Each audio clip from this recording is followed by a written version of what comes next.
सब संतों की, सब भक्तों की, परमपिता परमात्मा की, सत्संग कराने वालों की, आज के आनंद की, सकल हंस को बंदगी, साहेब बंदगी। तो आज चंदौली में कटेसर गांव में ये मूल ज्ञान का प्रचार हो रहा है। बहुत बड़े भाग हैं उन जीवों के जो अपने पूरे जीवन में एक बार भी इस मूल ज्ञान को सुन पाते हैं। केवल सुनने की इतनी बड़ी महिमा बता रहा हूं मैं, क्योंकि कितने महात्मा पूरा पूरा जन्म भक्ति करके चले गए, लेकिन मूल ज्ञान सुनने को भी नहीं मिला। जिसको कहते हैं सुनने को भी मिल जाए, ये तो शुक्र करो इंटरनेट भगवान की। इंटरनेट भगवान ही है ये त्रिकालदर्शी, जो तुम्हारे मोबाइल में एक्टिव है और ये सत्संग तुम्हारे मोबाइल तक पहुंच रहा है, घर घर में जा रहा है। ये उसी का शुक्राना है। कई लोग कहते हैं कबीर साहब ने 2020 ही क्यों चुना, यही समय क्यों चुना प्रचार के लिए?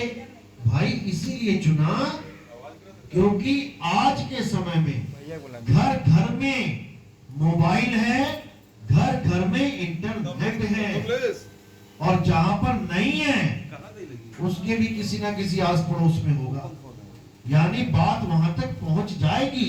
ऐसे ऐसे लोग हैं हमारे भगत जो सुबह उठते ही बाल्टी, देखी ना स्पीकर वाली बाल्टी कहते हैं जिसको, वो लंबा सा तंबू सा भोंपू, उसको चला देते हैं सुबह उठते ही, और 3 4 5 गांव तक आस पड़ोस की आवाज पहुंचती है।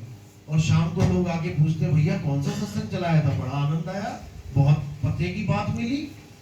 तो ऐसे ही जागृति होगी। गांव गांव जागेगा, घर घर तो जागेगा ही, गांव गांव शहर शहर देश देश जागेगा। ये ऐसा ज्ञान है, क्योंकि इसमें कोई लाग लपेट नहीं है, ये मूल ज्ञान है, ये बिल्कुल प्योर ज्ञान है, इसमें कोई मिलावट नहीं है। तो इसी को समझा रहे हैं कि अगर पूरे जन्म में एक बार भी अगर ये ज्ञान कोई सुन ले तो उसके इतने बड़े भाग हैं कि बड़े बड़े ऋषि मुनियों के उससे भी आप मुकाबला नहीं कर सकते। उनके भाग छोटे पड़ जाएंगे ऋषि मुनियों के, जो सारी उम्र मंत्र जप के चले गए, और जो एक बार इस सत्संग को सुन लिया जिसने, उसका समझ लो कि ऐसा बीज पड़ गया उसके कि अब मालिक की दया होनी बाकी है, कभी भी अंकुरित हो जाएगा जिसने एक बार ये सत्संग सुन लिया।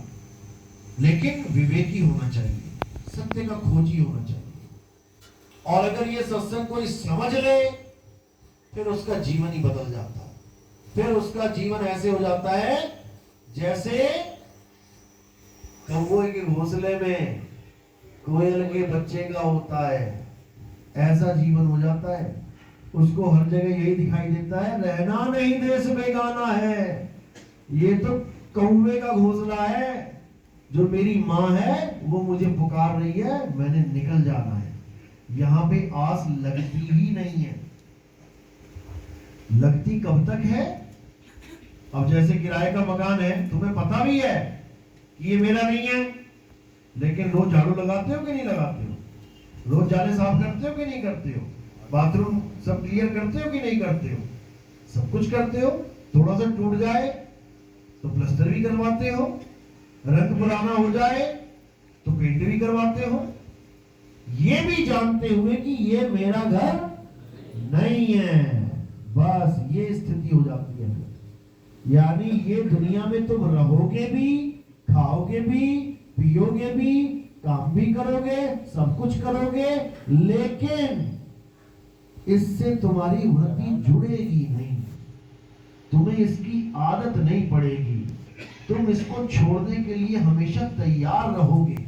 इसीलिए शायर कह रहे रहना नहीं देश बेगाना है, ये धरती कागज की पुड़िया, बूंद पड़े घुल जाना है।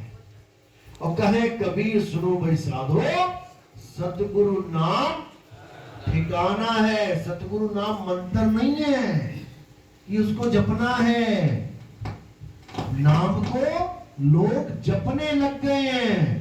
जबकि नाम एक ठिकाना है, ठिकाना है वो। और उस ठिकाने का क्या नाम है? सतलोक। लोक अलोक शब्द है भाई। शब्द क्या है? आत्म देवी शब्द है। और उसी शब्द में तुमने समाना है। सुरत समाए शब्द में, और वाको काल न खाए। जाप मरे अजपा मरे, अनहद भी मर जाए। जो लोग नाम को जपते हैं, नाम को जिन्होंने जाप समझ लिया है, किस किस के गुरु ने माला पकड़ाई थी हाथ में कि नाम जपो? हाथ खड़े करो। ले 90% बंदे हैं। और कभी सुना नहीं था कि माला फेरू ना हरि भजू, मुख से कहूं ना राम। माला तो कर में फिरे, जीभ फिरे मुख माही। ये सुना नहीं था कभी? सुना था, बिल्कुल सुना होगा। लेकिन जब गुरुजी कुछ देते हैं तो हम विवेक को उठा के साइड में रख देते हैं, और जो गुरुजी ने दे दिया उसी को पकड़ लेते हैं। अब सामने विवेकी गुरु ना हो तो चेले का विवेक भी क्या करेगा? अब गुरु ने ही माला पकड़ा दी, चेला क्या कहेगा? नहीं गुरुजी मैं तो माला नहीं जपता। वो कहेगा लाओ महाराज जी दे दो। इसीलिए विवेकी गुरु की महत्व सबसे ऊंची बताई गई है। गुरु की महत्व नहीं बताई गई है। लोग कहते हैं गुरु बड़े गोविंद से। अरे कौन सा गुरु बड़ा गोविंद से? सारे गुरु गोविंद से बड़े हैं। नहीं समझ में आता लोगों को। साहिब कह रहे गुरु गुरु में भेद है, गुरु गुरु में भाव। और सोई गुरु नित बंदिए, शब्द बतावे दाव। उसको वंदना है जो शब्द का दाव बता दे, और शब्द को जो जपवा दे उसको क्या बोला? उसको बोला है गुरु मेरे सभी बड़े, अपनी अपनी ठौर।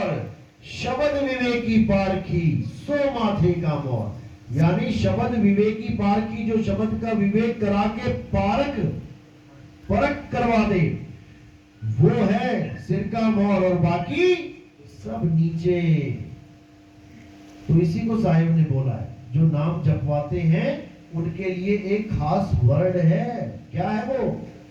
जपी। जो नाम जपवाते हैं वो जपी है, सतगुरु नहीं है।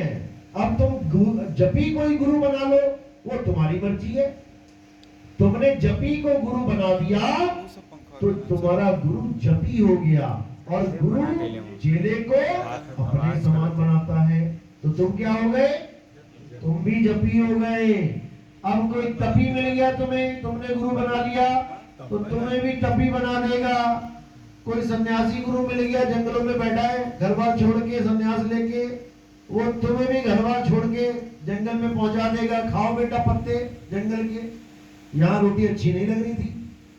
तो इसी को बोला है कि नाम है जप में, नाम है तप में, ना एकांत निवास में, और वो को कहाँ ढूंढे रे बंदे, मैं तो तेरे पास में। बस यहीं पे फेल हो जाते हैं सारे बाबा जी। कोई कह रहा है वो सतलोक में बैठे हैं। कितनी दूर है सतलोक? 16 शंख योजन दूर। और साहिब क्या कह रहे हैं? मैं तो तेरे पास में। अब मुझे समझ में नहीं आ रहा 16 शंख क्यों, इसको कौन पास कहेगा? 16 शंख योजन दूर जो चीज पड़ी है उसको मैं पास कैसे कह दूं? क्योंकि हमें पता ही नहीं लग पा रहा है कि परमात्मा कह क्या रहे हैं। वो परमात्मा कहाँ है, समझ ही नहीं आ रहा। तो कह रहे जल पर माने माछली। अब किसी ने वेल मछली पकड़नी है माना, तो क्या वो तालाब में ढूंढेगा उसे? उसको समुद्र में ढूंढेगा। क्योंकि जल पर माने माछली, जितना बड़ा तालाब होगा, जितना बड़ी नदी होगी, जितना बड़ा समुद्र होगा, उतनी ही बड़ी शेप की मछली मिलेगी आपको। छोटे से एक्वेरियम में आपको शार्क थोड़ी नहीं मिलेगी, उसमें छोटी छोटी मछलियां मिलेंगी। तो कह रहे जल परमाने माछली, कुल परमाने शुद्धि। अब कसाई का लड़का है, बकरा काटने में झिझक नहीं करेगा, सब जानता है पापा कैसे काटते हैं। अब किसान का लड़का है, सब जानकारी है, कब बोना है, कब काटना है, कब पानी देना है, कौन से महीने में फसल लगानी है। सुनार का लड़का है, सब जान रहा है कितना भाव मोल करना है, कैसे करना है, डिजाइन कैसे बनेगा। यानी जन परमाने माजली कुल परमाने सुधी, और जिसको जैसा गुरु मिला उसकी वैसी बुद्धि। भेद कर दिया यहां पे भी, जिसको जैसा गुरु मिला, क्योंकि गुरु गुरु में भेद है। लोग ये नहीं समझ पा रहे। लोग कहते हैं अरे कोई भी गुरु बना लो, कोई भी गुरु बना लो। तुमने अमेरिका जाना है, अरे कोई भी बस में चढ़ जाओ, पहुंच जाओगे क्या? जाना अमेरिका है तो साधन कोई भी चलेगा क्या? नहीं, कोई भी नहीं चलेगा। कि तुमने रिक्शा ले लिया, भैया अमेरिका जाना है, छोड़ाओ, हो गया, मैं खुद नहीं पहुंच सकता, तुझे कैसे पहुंचाऊं? साधन उसी हिसाब से लेना पड़ेगा। अमेरिका जाना है तो आपको हवाई जहाज पकड़ना पड़ेगा। तो ये भेद है गुरु गुरु में। तो इस गुरुओं का जो भेद है, इसको हमने अच्छी तरह समझना है। तो साहिब कह रहे नाम है जप में, जो गुरु तुम्हें जप देते हैं, जो निरंजन ओंकार अरंकार सोहम सतनाम ओम कलियम हरियम शरियम सोहम सत्यम, दुनिया भर के नाम, हरे कृष्णा हरे राम, वाहिगुरु वाहिगुरु, अल्लाह अल्लाह, गॉड गॉड, ये सब जपी हैं। ये तुमसे नाम जपवाने में लगे हैं। कई तो ऐसे गुरु बैठे, तुम बस जाके वैरायटी तो बताओ कि कौन सा भगवान चाहिए। फिर देखो क्या करते हैं, तुम बोलोगे गुरुजी मुझे राम भगवान चाहिए, बेटा राम राम जप। गुरुजी मुझे कृष्ण जी चाहिए, अरे हरे कृष्णा जप। गुरुजी मुझे शंकर जी चाहिए, ओम नमः शिवाय जप। ये हाल है गुरुओं का। जैसे तुम मार्केट में गए कि आलू चाहिए, बेटा पैसा यहां रख और घर में जाके आलू आलू जप। भैया भिंडी चाहिए, घर में जाके भिंडी भिंडी जप। आलू भिंडी जो भी चाहिए वो जप। बताओ, ये हाल है। क्यों? क्योंकि अज्ञानता है। उनको यही समझ में नहीं आ रहा कि करना क्या है। सिंपल सा सौदा बना लिया है, दिमाग में फिट कर लिया है कि नाम जपोगे तो परमात्मा मिल जाएगा। इसीलिए इतनी दुकानें चल रही हैं, केवल इसलिए। हर गुरु कोई ना कोई नाम लेके बैठा है। और अगर ये 52 अक्षर वाला नाम, 52 अक्षर खत्म कर दिए जाएं, एक ही झटके में सब खत्म हो जाएंगे, एक ही झटके में। लेकिन हमें पता ही नहीं लग रहा। सुनियार की दुकान खत्म करनी है तो क्या करना है? सोना ही गायब कर दो मार्केट में से। अब सोना ही गायब हो गया तो फिर सुनार क्या करेगा? समझ रहे हो? बस इसी को समझना है। तो ये जितने भी गुरु बैठे हैं A to Z, ये सब नाम लेके बैठे हैं। 52 अक्षरों की दुकान खोल के बैठे हैं। और साहिब 52 अक्षरों का जोरदार खंडन करते हैं। अरे 52 अक्षर जीव आधारा। 52 अक्षर भी छोड़ो, उसको तो तुम खत्म नहीं कर पाओगे, तुम जीव ही काट दो। अब बोल के दिखा कुछ, सारे अक्षर खत्म। तो साहिब कह रहे 52 अक्षर जीव आधारा, आदि अक्षर जीभ्या से न्यारा। वाही को सत सिमरण कहिए, सिमर सिमर नर उतरो पारा। उसी को सत सिमरण कहते हैं जो 52 अक्षरों से परे है। और जो 52 अक्षरों से परे है वो है क्या? आत्मदेव। वो 52 अक्षरों से परे है। गरीबदास जी कह रहे हैं 52 अक्षर लेख राम रंग होरी हो, वो अक्षर या में नाही राम रंग होरी हो। कागज कलम कलेस राम रंग होरी हो, वो रहा शेष का शेष राम रंग होरी हो। वो कह रहे हैं कि 52 अक्षर जो तुमने कागज पे लिख के, कोई भी कुछ भी लिख दिया तुमने भगवान का, परमात्मा का नाम, ये कलेश है। तुमने अपनी जान को कलेश डाल लिया। परमात्मा 52 अक्षरों का खेल नहीं है। अब कई लोग क्या करते हैं, 52 अक्षर को छोड़ देंगे, यानी कोई नाम को छोड़ देंगे, अक्षर पकड़ लेंगे। जैसे किसी ने पकड़ लिया आ, अब देखो आधी पार्टी झंडे पे आ लिखवा के घूम रही है। देखा ना पंथ, एक झंडे पे आ लगा के बैठा हुआ है। अब वो कोई नाम नहीं दे रहे हैं, लेकिन आ को ही मान रहे हैं। अब कोई जो ऊ को भी मानता है, आ ऊ, ये भी अज्ञान है। बैठे हैं यहाँ पे, कौन है आऊ वाला? हाथ खड़े करो, जिसको आज तक आ ऊ मिला था। कोई तो होगा, वो देखो, ये तुम्हें तो आ मिला ना, आ के साथ ऊ वाला भी होगा, उधर है ना, ये देखो ये। अच्छा ये भी है, आ ऊ। अब ये समझो कि ये दो अक्षर पकड़ के बैठे हैं और बात क्या करेंगे? एक अक्षर की बात करेंगे, एक परमात्मा की, और दे देंगे दो। फिर कैसे बात बनेगी भाई? इन दोनों में से भी निबेड़ा करो फिर। ये भी गलत है, ये भी गलत है। तो इसी को कबीर साहब समझा रहे हैं बार बार। मदन साहब की वाणी देखो, जो रामपाल जी महाराज ने अपने ग्रंथ में छाप दिया कि बाबा नानक की वाणी है कौन सी? सोई गुरु पूरा कहावे, दो अक्षर का भेद बतावे, एक छुड़ावे एक लखावे, तब प्राणी निज घर को जावे। उन्होंने अपने ग्रंथ में छाप दिया कि ये बाबा नानक की वाणी है। और जब मैंने फोन किया 2010 में और मैंने पूछा कि मुझे जरा पेज नंबर बता दो, उसके बाद फोन उठाना ही बंद कर दिया। फिर दूसरे फोनों से करके मैंने बात शुरू करी, तो मुझे कहते हैं ऐसा है कि आप ज्ञान चर्चा करना। मैं, क्योंकि मैंने बोला, मैं 2010 से बोल रहा हूं कि मुझे ज्ञान चर्चा करवा दो एक बार रामपाल जी महाराज से, लेकिन उनका कोई चेला उनके पास ना फटकने दे रहा। तो जब मैंने कहा कि भाई मैंने ज्ञान चर्चा करनी है, तो मुझे कहते अपने आश्रम की पुस्तकें भेज दो। मैंने कहा अच्छा, पुस्तकें भेज दे, तुम्हें ग्रंथ भेज दें, ताकि जैसे बाकी लोगों के ग्रंथ दिखा के अपने मन से ही लाइनें लगा के कुछ का कुछ बोल रहे हो, हमारा ग्रंथ भी खोल के दिखा दोगे कुछ ना कुछ। तो मैंने मना कर दिया। आज भी लोग ये सवाल पूछते हैं रामपाल जी के भगत कि आप पहले कहां गए थे जब हमारे गुरु ने सबको चैलेंज किया था। मेरा नाम नितिन दास है, और अपने जितने भी पुराने भगत हैं आप लोगों से, उन सबसे पूछ के देखो, फेसबुक पे सबसे ज्यादा चर्चा मेरे साथ चलती थी रामपाल जी के भक्तों की। 2010, 11, 12, 13, 14, 15 5 साल लगातार फेसबुक पे ज्ञान चर्चा चली है। कितने भक्तों ने तो उसी वक्त छोड़ दिया था उनको, अभी जेल में भी नहीं गए थे।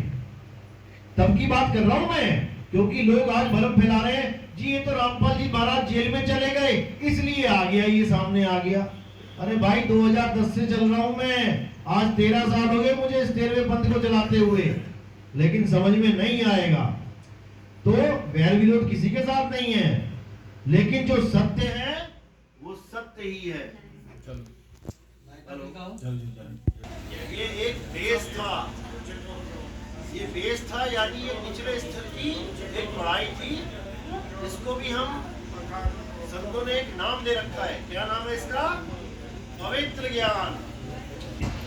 पवित्र ज्ञान इसका नाम है, इसको पवित्र ज्ञान कहते हैं। ये भी बहुत जरूरी है आपके जीवन में। इसीलिए संतों ने, कबीर साहब ने बोला, पवित्र ज्ञान तुम जग में भाखो और मूल ज्ञान गुप्त कर रखो। मूल ज्ञान को गुप्त रखना बहुत जरूरी है, इसको गुप्त रखना, क्योंकि अगर ये उस वक्त इन काल के दूतों के हाथ लग जाता तो आज आप यहां नहीं आते। भले वो नाम आपको ना मिलता, लेकिन मूल ज्ञान सुनना ही इतना आकर्षित होता है ये जीव कि फिर उसको छोड़ नहीं पाता और परख नहीं कर पाता कि नितिन दास क्या बोल रहा है और हमारे गुरु ने क्या बोला है, भेद क्या है, अंतर क्या है, नहीं परख पाता।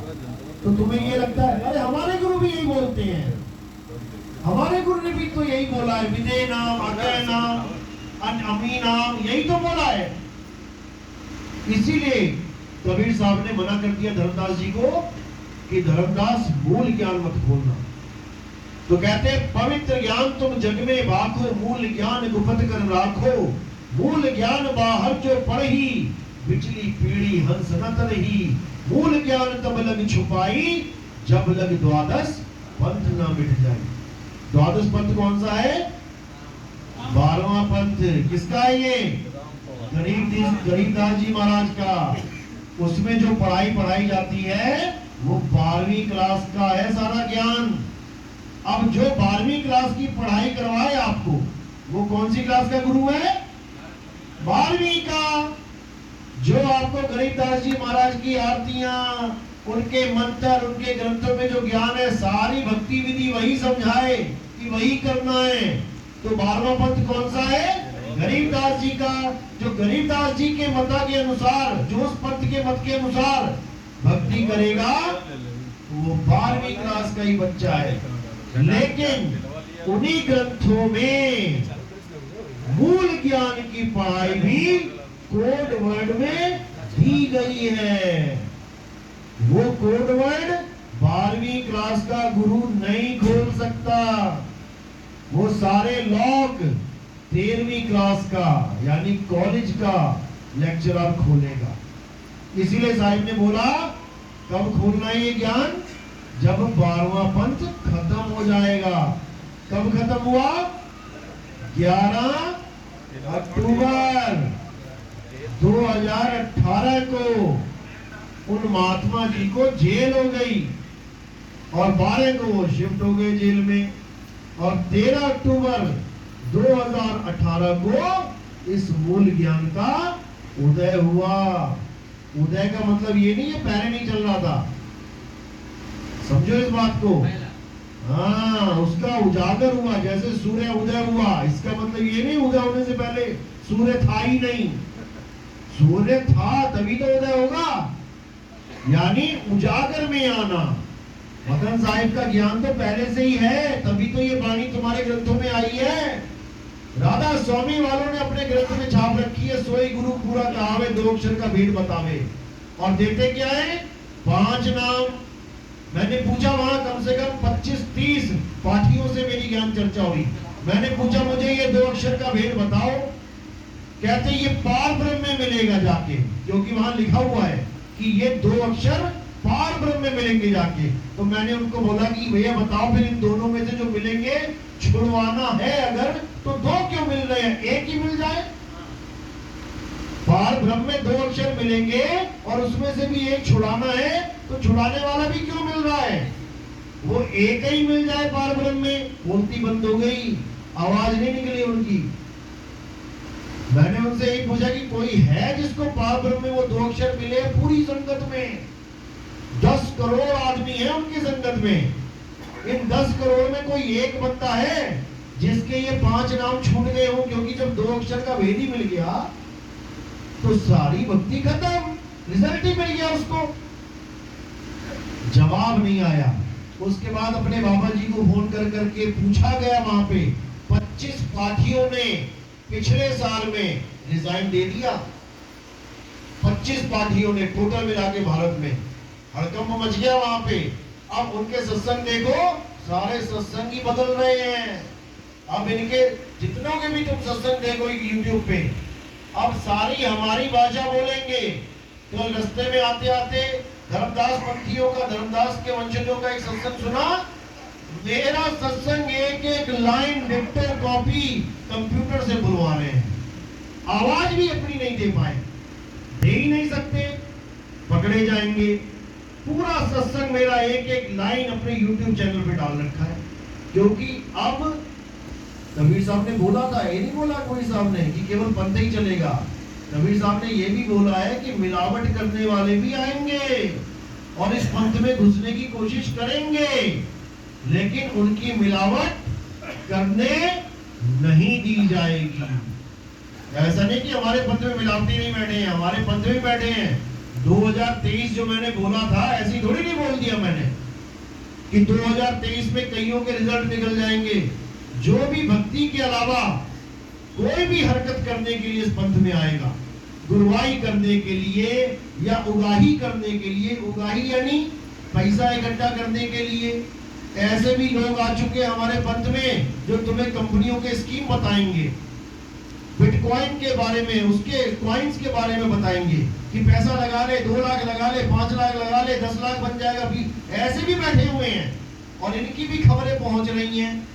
इनको भी पंथ से बाहर निकाला जाएगा। ये भैया कोई बिजनेस का अपॉर्चुनिटी कोई स्टेशन नहीं है यहाँ पे कि तुम आ गए हो अपना बिजनेस चलाने के लिए। ये भक्तों का घर है, यहाँ पर भक्ति की बात चलेगी। बिजनेस करना है तो बाहर दुनिया बहुत है, वहां जाओ। यहाँ पर आके बिजनेस करके लोगों को ठग के फिर गुरु बदल के कहीं और बैठ जाते हैं। ऐसे भी लोग हैं, उनके भी नाम लिए जाएंगे। क्यों लिए जाएंगे? कोई दुश्मनी नहीं है हमारी, वो कहीं जहां मर्जी जाए भक्ति करे, लेकिन लोगों को नुकसान ना पहुंचा पाए, क्योंकि नाम यही बोलते हैं वो, मैं तो नितिन दास का शिष्य हूं। अब सामने वाला यकीन कर लेता है कि अरे गुरु जी का शिष्य है तो 1 नंबर होगा। ये नहीं पता कि 1 नंबर बाहर से अंदर से पूरा 10 नंबर है। तो ऐसे लोगों से भी बचाना गुरु का ही फर्ज है। ये सरकार का फर्ज है कि आपको फैसिलिटी देना भी और आपको मच्छरों से भी बचाना है। स्प्रे कराने के लिए भी तो सरकार ही आती है। वो आदमी देखा ना, धुआं लेके आता है, तुम्हें कष्ट होता है लेकिन तुम्हारे बचाव के लिए। इसी प्रकार हमारे पंथ में भी बहुत खटमल मच्छर हो गए हैं जो खून चूस रहे हैं भक्तों का। इनका भी सफाया जरूरी है। कोई दुश्मन नहीं है तो खटमल मच्छर भी परमात्मा के जीव, लेकिन नुकसान पहुंचाएंगे तो सजा पाएंगे, है वो भी उसी के जीव। तो इसीलिए ये तो चलो होता रहेगा। बाकी जो असली खेल है वो है 2 अक्षरों का। जब तक 2 अक्षरों का खेल समझ में नहीं आ गया, किसी की मुक्ति नहीं हो सकती। कौन से 2 अक्षर? 52 अक्षर जोरे यान, सकिया न अक्षर एक पहचान। बस यही खेल है सारा। आप कोई भी नाम जपते हो, कोई भी, वो सब अक्षरों से ही बना है। वो अक्षरों से ही बना है, अक्षरों का ही खेल है। तो कह रहे हैं 52 अक्षर जोड़े यान, सकिया न अक्षर एक पहचान। इन 52 अक्षरों को छोड़ना है, इन 52 अक्षरों को छोड़ना है और एक अक्षर को जान लेना है। और वो एक अक्षर क्या है?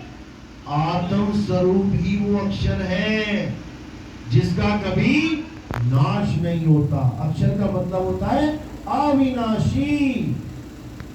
अब अविनाशी तो जीव भी है, अविनाशी तो ब्रह्म भी है। तो फिर क्या करें?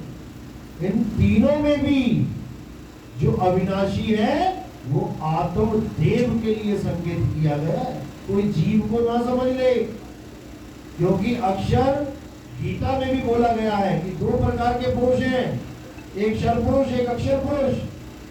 तो फिर बंदा ये ना सोच ले कि शायद उस अक्षर पुरुष की पूजा करनी है, शायद वो अक्षर पुरुष कबीर साहब बोल रहे हैं, वो नहीं बोल रहे हैं। 2 प्रकार के पुरुष गीता में है, एक क्षर पुरुष, एक अक्षर पुरुष। क्षर पुरुष यानी नाशवान कौन है? ये काया। अब ये पुरुष ही तो बैठा है, कोई भी कहेगा ये पुरुष बैठा है, लेकिन ये नाशवान है। अभी मुंडी पे चले तलवार, सिरगलम यानी नाशवान पुरुष। अब एक अक्षर पुरुष है, वो कौन है? जो इस पुरुष को चला रहा है, जीवात्मा, जो अविनाशी है। ईश्वर अंश, जीव अविनाशी। अब जो अविनाशी जीव है वो अपने आप को शरीर मान बैठा है, इसलिए डरता है, मुझे मत मारो। और मरेगा कौन? अपने आप को शरीर मान बैठा है, इसलिए डरपोक है, इसलिए पूजनीय नहीं है। इसको समझना है वो भी अविनाशी। ये पारक सिद्धांत वाले जितने भी गुरु बैठे हैं, ये किसी जीव को परमात्मा सिद्ध किए बैठे हैं। ये यही बात करते हैं कि देखो जीव अविनाशी है, यही परमात्मा है। अभी इसके पीछे कुत्ता पड़ जाए तो धोती उठा के भागेगा। क्यों भागेगा? क्योंकि निडर नहीं है। जीव सोई जो जुग जुग जीवे, उत्पत प्रलय माही। उत्पत प्रलय क्या है? ये काया ही उत्पत प्रलय है, उत्पन्न हो रही है, प्रलय में जा रही है। जीव सोई जो जुग जुग जीवे, उत्पत प्रलय माही। देह धरे भर में 84 निर्भय कबहू नहीं। जो निर्भय ही नहीं है तुम उसको प्राप्त करके क्या करोगे? और नानक साहब क्या कह रहे हैं? एको सतनाम कर्ता पुरुष निर्भय। अब देखो फर्क पड़ गया ना। जो बाबा नानक जिसकी बात कर रहे हैं वो निर्भय है, और जो जीव है वो निर्भय कबहू नहीं। आ गया ना फर्क दोनों में। जो गुरु ये कहते हैं कि परमात्मा तुम्हारे शरीर के अंदर है, असल में वो जीव को परमात्मा मान बैठे हैं कि तेरे अंदर भी परमात्मा, तेरे अंदर परमात्मा, तेरे अंदर भी, यानी जीव को ही परमात्मा मान लिया। और जो परमात्मा है वो जीव नहीं है। वो जीव नहीं है तो वो देह में नहीं है, क्योंकि देह में कौन है? जीव है। जून में जीव है और परमात्मा अजूनी है। एको सतनाम कर्ता पुरुष निरपहो निर्वैर अकाल मूरत अजूनी। अजूनी यानी जो किसी शरीर में नहीं है। अभी सुबह फोन आया एक रामपाल जी के भगत का, कहता मैंने इतना इतना इतना ज्ञान इतना सुना, लेकिन आपका सुन के अटक गया बीच में। अब समझ में नहीं आ रहा क्या किया जाए। मैंने कहा पूछो क्या करना है। कहते आत्मा बताओ कहाँ है, आत्मदेव कहाँ है, शरीर में कहाँ रहता है। मैंने कहा भाई तुझे किसने कह दिया कि आत्मदेव शरीर में रहता है? शरीर में जीव रहता है, आत्मदेव नहीं रहता। आत्मदेव की तो प्राप्ति तुम्हें करनी है। आत्मज्ञान बिना नर भटके। नर कौन है? नर ही जीव है। नर ही जीव है। जीव कहां भटक रहा है? कभी काबा कभी काशी। जल में मीन प्यासी, पानी में ही मछली प्यासी है और ढूंढ रही है पानी को। इसी प्रकार हम ढूंढ रहे हैं आत्मदेव को, आत्मा को। और आत्मा कहाँ है? आत्मा है ना आपके पास? घर तो नहीं छोड़ा है कोई? साथ में लेके आए हो ना सब? बस याद रखना वो आपके पास में है। अब ये पास कहाँ है? इसी को जानना भेद प्राप्त हो जाना कहलाता है कि गुरु से भेद प्राप्त करो। जपो नहीं कि गुरु से मंत्र प्राप्त करो। अरे तंत्र मंत्र सब झूठ है, इनमें न भर में कोई और सार शब्द यानी भेद जाने बिना कागा हंसना होए। यहाँ पर स्वरूप बदलने का ज्ञान दिया जा रहा है। अगर कागा राम राम राम राम करेगा तो हंस बन जाएगा क्या? यहाँ रूप बदलने की बात है। कागा हंस ना होए। अब रूप कैसे बदलेगा? कागा कौन सा रूप है? कागा क्या है? कौवा। कौवा है ना? कहाँ है कौवा इस वक्त? कहाँ है कौवा? डाल पे बैठा है, गाँव गाँव कर रहा है। ये बैठा है कौवा, ये कौवा बैठा है। अब इस कौवे को क्या बनाना है?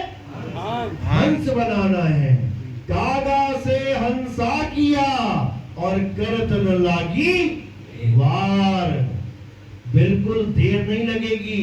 जैसे ही समझ जाओगे वैसे ही काम शुरू हो जाएगा, सफाई चालू हो जाएगी। यानी तुम अभी अपने आप को देह मान बैठे हो। कितने आदमी हैं? हाथ खड़े करो। आदमी आदमी लोग हाथ खड़े करो। आदमी आदमी करो। केवल केवल आदमी आदमी। देखो 4-5 ने खड़ा कर दिया, क्योंकि वो अभी अपने आप को आदमी मान रहे हैं। अपने आप को आदमी मान रहे हैं, इसलिए हाथ खड़ा कर दिया। क्या तुम आदमी हो? आदमी क्या होता है? मनुष्य क्या है? मनुष्य एक चोला है। मानुष चोला दुर्लभ है। मनुष्य चोला है। तुम चोला हो क्या? तुम चोला नहीं हो। अब जो जो समझ रहा है कि मैं चोला हूं वो है कागा, और जो समझ जाए कि मैं आत्मा हूं वो हो गया हंसा। ये भेद है दोनों में, यही समझना है। अब कागा क्या करेगा? कागा मंत्र जपेगा, क्योंकि कागा को मंत्र ही जपने, बेचारे को क्या करे, वो हंसा तो बन नहीं सकता। लेकिन जो हंस है वो मंत्र नहीं जपेगा, वो अपने स्वरूप को प्राप्त करेगा। यही गीता में समझाया, लेकिन ये गीता को पढ़ने वाले समझ ही ना पाए। आज बड़े से बड़े कथावाचक गीता के बड़े बड़े मंच लगा के बैठे हैं, पूरा पूरा दिन गीता ही बोल रहे हैं, लेकिन अपने स्वरूप को नहीं जानते, अपने स्वरूप को नहीं जानते। और गीता क्या कह रही है? हे अर्जुन, जो अपनी आत्मा में रमण करते हैं, जो अपनी आत्मा में तृप्त हैं, जो अपनी आत्मा में संतुष्ट हैं, उन्हें किसी धार्मिक कर्म कर्तव्य को करने की जरूरत ही नहीं है, जरूरत ही नहीं है। लेकिन कौन समझाए ये लाइन? इनकी दुकानें खत्म हो जाएंगी सबकी, क्योंकि आत्मा के अलावा जो कुछ भी है वो धार्मिक कर्म कर्तव्य ही है। तो आत्म ज्ञान के अलावा ये जो कुछ कर रहे हैं वो वही सब चल रहा है। अगला श्लोक क्या कहता है? आत्म स्वरूप सिद्ध व्यक्ति को किसी अन्य जीव पर निर्भर रहने की आवश्यकता नहीं रह जाती। बिल्कुल क्लियर। कितने लोग ये आस लगा के बैठे थे कि बाबा जी आएंगे, सतलोक ले जाएंगे? हाथ खड़े करो जरा। अरे ऐसा मत करो, केवल एक दो ही खड़े कर रहे हो, और सारे इंतजार में बैठे थे। सारे बाबा जी आएंगे, सतलोक ले जाएंगे। जब सतलोक ले जाएंगे तो फिर बाबा जी ये क्यों बोल रहे हैं कि तेरा परमात्मा तेरे घट में है? जब घट का परमात्मा ही मिल गया तो बाबा जी कौन से सतलोक लेके जाएंगे भाई? जब यही प्यास बुझ गई तो बाबा कौन सी नदी में डुबकी लगवाएंगे जाके? यही नहीं समझ में आ रहा किसी के, क्योंकि कोई जान ही नहीं पा रहा कि चक्कर चल क्या रहा है। ये चक्कर है निर्गुण और सरगुण का। काल चक्र चक्की चले, बहुत दिवस और रात, निर्गुण सरगुण दो पातले, तामे जीव पिसात। उसमें जीव पिस जाएगा। कौन? जो सरगुण और निर्गुण में अटक जाएगा, क्योंकि परमात्मा ना सरगुण है ना निर्गुण है। अरे निर्गुण सरगुण द्वंद पसारा, और दोनों पड़ गए काल की धारा। अब ये वाणी बोलने वाले भी गुरु बहुत है, कहते हैं परमात्मा निर्गुण नहीं है, सरगुण नहीं है। उनसे पूछो कौन है, तो कहते हैं लाठी वाला बाबा है। भक्ति करोगे, जब वहां पहुंचोगे तो बाबा लाठी लेके खड़ा है। मैंने कहा लोग तो कहते रहे यहां से तुम एक पैसा नहीं ले जा सकते, बाबा लाठी लेके पहुंच गए। खुद तो मुक्त हुए हुए और लठिया को भी मुक्ति दिलवा दी। ऐसे ऐसे लोग बैठे हैं, और उनसे कुछ बोलो तो कहते साच कहूं जग मारन धावे, और झूठे खोपती आई हो, और कहे कबीर सुनो भाई साधो, झूठ कहा ना जाई हो। झूठ नहीं बोल सकते हम, जो सत्य है वो सत्य ही है। बस आपने सत्य को परखना है, तभी आप सत्संगी कहलाएंगे, नहीं तो आप सत्संगी हो ही नहीं सकते। तो दो ही प्रकार के तत्व हैं इस दुनिया में, असत्य और सत्य। हे अर्जुन, असत्य क्या है? असत्य ये शरीर है। शरीर यानी पांच तत्व।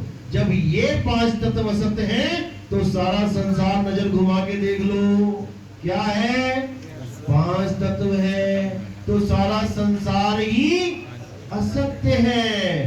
तो जो भी तुम्हें संसार में दिख रहा है वो असत्य है।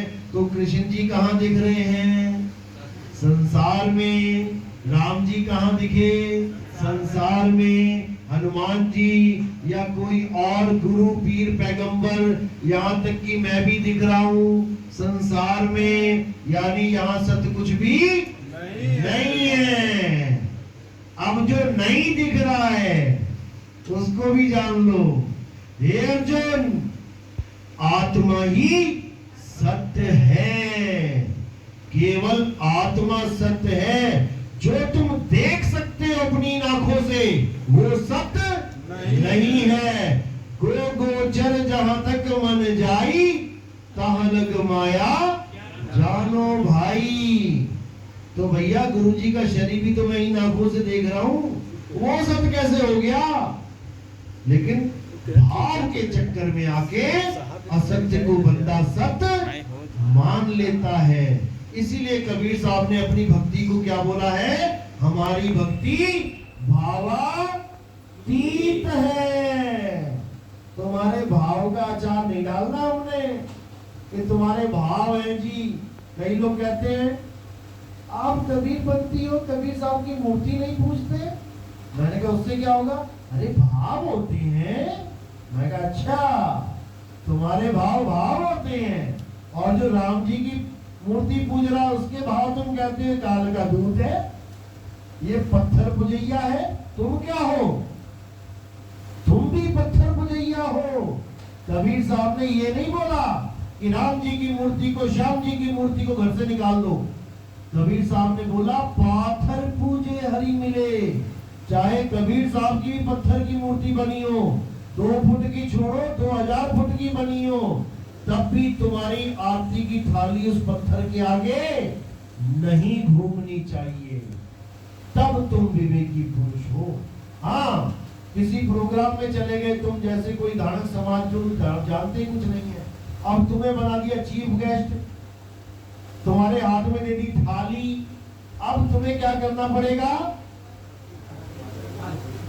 घुमा देना है केवल प्रोग्राम के लिए कि भैया ठीक है तुम लोग मानते हो, ठीक है, लेकिन भाव नहीं रखना है उसमें कि मैं अपने भाव की वजह से कर रहा हूं। क्योंकि भाव अगर असत्य से जुड़ गया तो तुम्हारी मुक्ति नहीं होगी। क्यों? ध्यान मूल गुरु रूप है, पूजा मूल गुरु पांव, मंत्र मूल गुरु वचन है, मोक्ष मूल सत्य भाव। जो तुम्हारे भाव हैं ये केवल सत्य से जुड़े होने चाहिए। बाकी जो कुछ करना पड़ रहा है फॉर्मेलिटी में कर सकते हो। जैसे सास कह रही है बेटी आज तो शिवरात्रि है, आज शंकर जी की पूजा करेंगे, आज आरती करनी पड़ेगी। अब लड़की है जो बहू कबीर पंथी, ऐसे भी घर है, अब पहुंच गई वहां पे। अब किसी 12वें पंथी की चेली होती तो वहां लठ बच जाते। क्यों? नामगंड हो जाएगा। आरती घुमा ली तो नामगंड हो जाएगा, तिलक लगवा लिया नामगंड हो जाएगा। यही सब चलता है। हमारे यहाँ ये नहीं चलता। हमारे यहाँ क्या है? भाव तुम्हारे सत्य से जुड़े होने चाहिए। तुम्हारी सास ज्यादा परेशान कर रही है, ठीक है, थाली घुमा दी, दे दी, क्या चला गया? कुछ नहीं गया। उसके भाव को भी ठेस नहीं लगी और तुम्हारे भाव भी सत्य से जुड़े रहे। इसमें नामखंड वाली क्या बात है?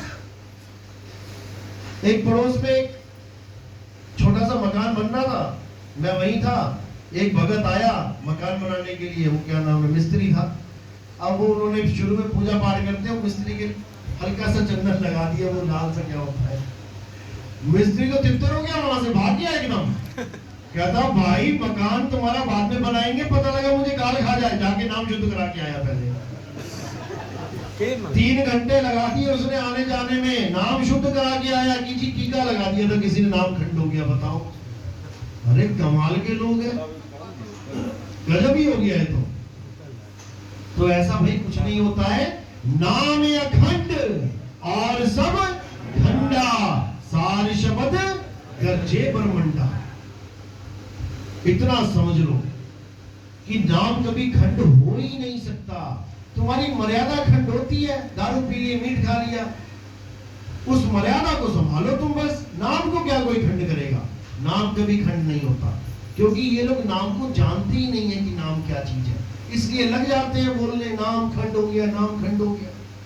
तो इन सारे भ्रमों से ऊपर उठना है और केवल सत्य को जानना है। सत्य है आत्मदेव, उसी को सार कहते हैं।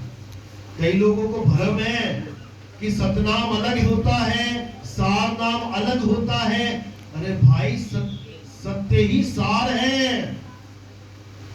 सतगुरु ऐसा चाहिए जैसा शुभ सुहाए, सार सार तो कही रहे, थोथा दे उड़ाए। अभी जो सत्य और असत्य की बात हुई है, यही है सार और थोथा। सार का मतलब है और थोथे का मतलब है ये काया। अब सत्य सार जो है वो क्या है? सत्य नाम है सार। बूझो संत विवेक करी, उतरो भव जल पार। सतगुरु का उपदेश यही। बस 2 लाइनों में तुम्हारी मुक्ति हो जाएगी। बस इसको जान लो कि सत्य नाम है सार। सार यानी आत्मदेव। सत्य नाम ही आत्मदेव है। इसीलिए कबीर साहब की फोटो के आसपास कहीं ना कहीं आपको सतनाम जरूर लिखा दिखाई देगा। अब कई लोग कहते हैं सतनाम क्या है? ओम सोहम। बताओ, अब कबीर साहब कह रहे हैं हम हैं सतनामी, हम सतनाम के उपासक हैं, तो इसका मतलब कबीर साहब ओम और सोहम जपते थे क्या? हम हैं व्यापारी सत्य नाम के, अमर नगर मेरा गांव, कोई ले लो रे, ले लो साहिब का नाम। वो कह रहे हैं मैं सतनाम का व्यापारी हूं। तो सतनाम तुमने बना दिया काल भगवान और अक्षर पुरुष का। बताओ, कबीर साहब यहां पे काल भगवान और अक्षर पुरुष की मार्केटिंग करने निकले हैं कि आओ काल भगवान और अक्षर पुरुष का नाम जपो। हद कर दी इन लोगों ने। सत्य नाम ही परमात्मा है, इसलिए आरती तक गाई जाती है, जय सतनाम जय, जय सतनाम, जय गुरु बंदी छोर कबीर। क्योंकि कबीर कह लो, आत्मदेव कह लो, अडोल नाम कह लो, अकह नाम कह लो, अनामी नाम कह लो, नी अक्षर नाम कह लो, निज नाम कह लो, अखंड नाम कह लो, ये सब नाम एक ही वस्तु के हैं। कल को खड़ा हो जाएगा कोई, नहीं सब अलग अलग है। पहले मैं सतनाम दूंगा, फिर सार नाम दूंगा, फिर अमी नाम दूंगा, फिर अकह नाम दूंगा, फिर अखंड नाम दूंगा, फिर अबोल नाम दूंगा, फिर सारा जीवन निकल जाएगा तुम्हारा। सारा जीवन निकल जाएगा इसी चक्कर में। एक से एक धुरंधर बैठे हैं यूट्यूब पे, एक से एक। जैसे मछली को पकड़ने के लिए होते ना 5-7 बंदे लाइन में बैठे होते कांटा लगा के, अरे इधर से बच गई तो उधर फंसेगी, उधर बच गई तो उधर फंसेगी। बस इसी तरह चैनल पे चैनल 2018 के बाद देख लो, चैनल पे चैनल रोज 50-60 चैनल बन रहे थे। और क्या लिखा जा रहा है? सार नाम, सार शब्द, मूल नाम, मूल ज्ञान। ये पहले कहां था? ये पहले कहां छुपा रखा था? आज सारे ही सार नाम अब उसमें भी लगे हुए बीच में। 2 सेकंड में पाइए, 3 सेकंड में पाइए, 5 सेकंड में पाइए। बताओ, मतलब मछली